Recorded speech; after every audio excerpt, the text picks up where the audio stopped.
جب اللہ کی غیبی مدد آنے والی ہوتی ہے تو تمہیں یہ کچھ نشانیاں ضرور ظاہر ہوتی ہیں جو عرش سے مدد کے سارے دروازے کھلوا دیتی ہیں۔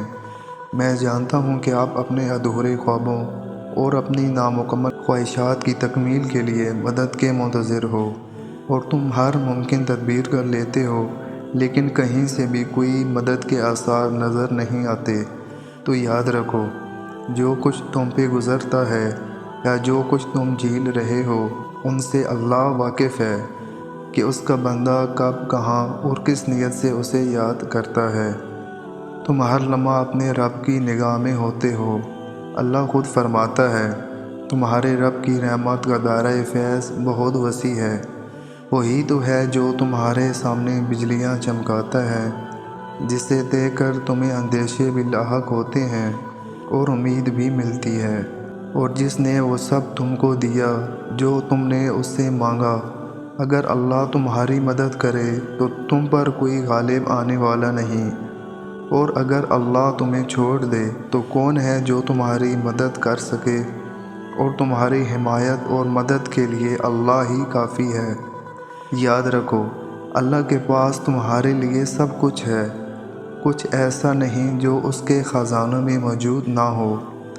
میرا رب قرآن پاک میں خود فرماتا ہے، بے شک میں قریب ہوں اور ہر پکارنے والے کی پکار کا جواب دیتا ہوں جب وہ مجھے پکارے۔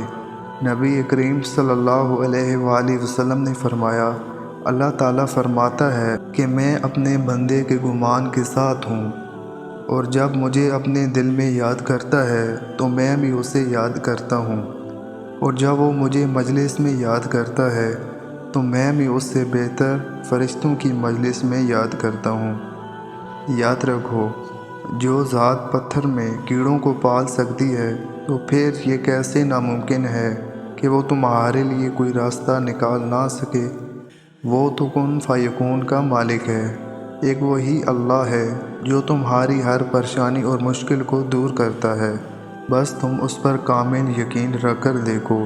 جانتے ہو اللہ کی غیبی مدد کا یقین کیسے کیا جاتا ہے؟ جب تم اللہ کو مانتے ہو اور اس پر پورا توکل رکھتے ہو، اس کی عبادت کرتے ہو، اسے کبھی دیکھا نہیں لیکن تمہیں یقین ہے کہ وہ ہے، تو اس کی رضا حاصل کرنے کی کوشش میں لگے رہتے ہو، اور جب تم سے کوئی گناہ ہو جائے تو تم پچھتاوے کے آنسو گرانے لگتے ہو کہ تم نے اللہ کو ناراض کر دیا۔ تم یہ بات بھی جانتے ہو کہ تم توبہ کر کے اسے راضی کر لو گے۔ جب کوئی تمہارا نہیں ہوتا تو تم جانتے ہو کہ وہ ہے جو صرف تمہارا ہے۔ جب مشکلات تمہیں گھیر لیتی ہیں تو تم رو رو کر اس سے دعائیں مانگتے ہو۔ آنکھیں اسے نہیں دیکھ سکتی، لیکن جسم کا ایک ایک حصہ صرف اس کی گواہی دیتا ہے۔ جب اس پر اتنا یقین ہے تو اس کی طاقتوں کا بھی یقین رکھو۔ جانتے ہو، اللہ کی غیبی مدد کی نشانی یہ بھی ہے کہ جب تمہیں یہ یقین ہو جائے کہ زندگی کی آزمائش ختم ہونے والی نہیں، بلکہ اللہ نے ان آزمائشوں پر پورا اترنے کے لیے ہمارے اندر قوت پیدا کر دی ہے، اور پھر ہمارے لیے ان آزمائشوں سے گزرنا آسان ہو جائے گا۔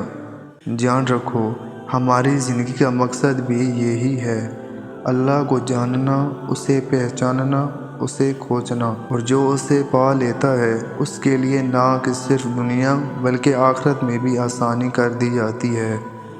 میرا رب قرآن پاک میں خود فرماتا ہے، اللہ ان لوگوں کا کارساز ہے جو ایمان لاتے ہیں اور انہیں تاریکیوں سے نکال کر نور کی طرف لے جاتا ہے۔ ہمیں اللہ پر اتنا توکل ہونا چاہیے کہ ہمیں دن میں یہ پرواہ نہ ہو کہ ہماری رات مشکل گزرے گی یا نہیں، اور نہ ہی یہ فکر ہو کہ ہماری صبح خوشگوار ہوگی یا نہیں۔ بس اس بات پر یقین رکھیں کہ جیسا بھی وقت ہے گزر جائے گا، اسی میں اللہ نے ہمارے لیے بہتری رکھی ہے۔ ہمیں بس یہ یقین رکھنا ہے کہ اللہ کی مدد قریب ہے۔ اب وہ مدد کتنی قریب ہے ہم نے ان سوچوں میں نہیں پڑنا، بس یہ یاد رکھنا ہے کہ اللہ نے ہم سے اپنی مدد کا وعدہ کیا ہے، اور جب وعدہ پورا کرنے کا وقت آئے گا تو وہ اپنا وعدہ ضرور پورا کرے گا۔ جانتے ہو، تمہارے گمان میں بھی وہ منصوبے نہیں جو منصوبے اللہ نے آپ کو مشکلات سے نکالنے کے لیے بنا رکھے ہیں۔ بے شک میرا اللہ اپنے وعدوں کا بڑا پکا اور سچا ہے۔ تم اس بات پر یقین رکھو، اللہ کی غیبی مدد بس تم تک پہنچنے والی ہے۔ وہ اپنے غیب کے خزانوں سے تمہیں سب عطا کرنے والا ہے جس کے تم منتظر ہو، اور وہ تمہاری مانگی ہوئی دعاؤں پر کن فرمانے والا ہے انشاءاللہ۔ اللہ سے دعا گو ہوں اللہ تعالیٰ آپ کی زندگی اور میری زندگی خوشیوں سے بھر دے۔ ویورز، اگر آپ کو یہ ویڈیو اچھی لگی ہو تو کمنٹس میں ضرور بتائیے گا۔ جزاک اللہ۔